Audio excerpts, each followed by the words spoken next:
I feel like we don't talk enough about the original Harry Potter games on PS1, and we have to talk about them today, okay? Let's get into it. While I've got you here, I would absolutely love for you to subscribe to my channel and check out some of my other videos. Give this a thumbs up and comment at the end as well. Really means a lot if you could subscribe. I'm growing and I want to get bigger and I want to make more videos like this, so please jump on board. Okay, so picture this. It is 2001.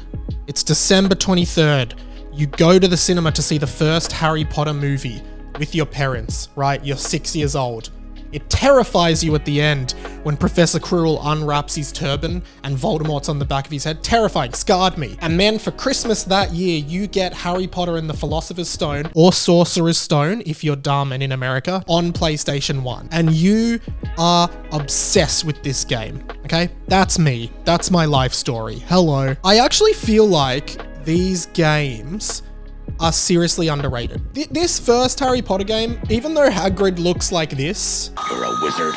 I still think that they were fun, kind of action, dungeon, platformer-ish exploration games, okay? I think there's a lot of merit to these games. Like, the game just starts, you're at Hogwarts, Dumbledore greets you, and he's like, hey, welcome to Hogwarts, come and explore. And then you're just walking around Hogwarts, solving puzzles, going to classes, doing flying lessons, and, you know, learning new spells, particularly Flipendo.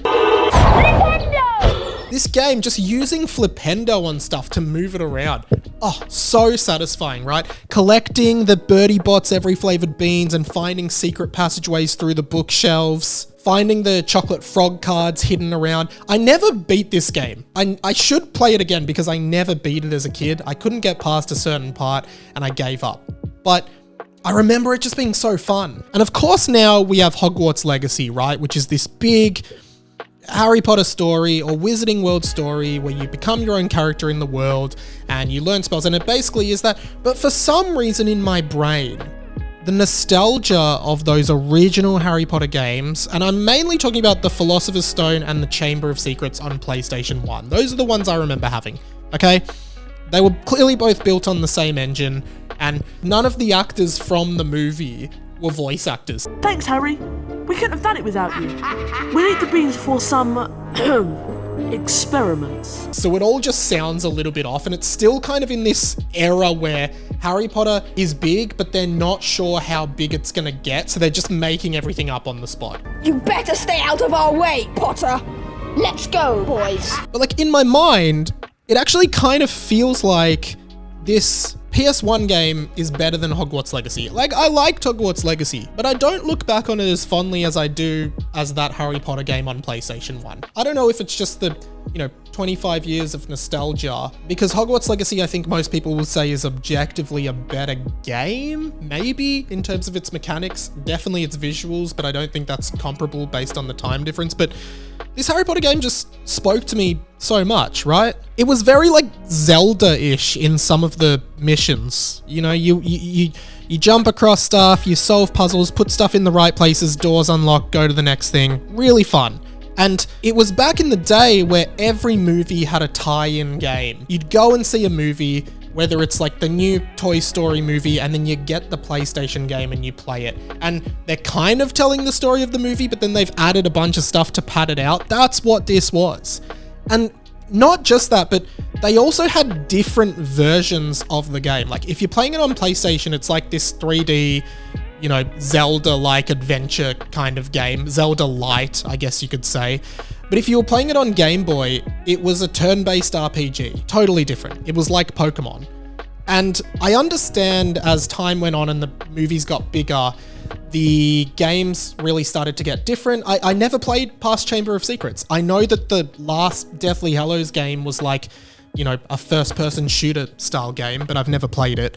I've never played really anything past Chamber of Secrets, and I just remember loving those first two on PlayStation. But then I'm like, well, why didn't I play Prisoner of Azkaban or Goblet of Fire or Half-Blood? Like, why didn't I play any of those games? Maybe they are good. Maybe I should buy them and play them on my PS2 or something like that. But I also think the landscape of gaming has changed a lot because you don't really see that anymore. You don't see, like back in the day, I could guarantee you go and see Cars, the Pixar movie. There's a Cars game on Wii you can go and play.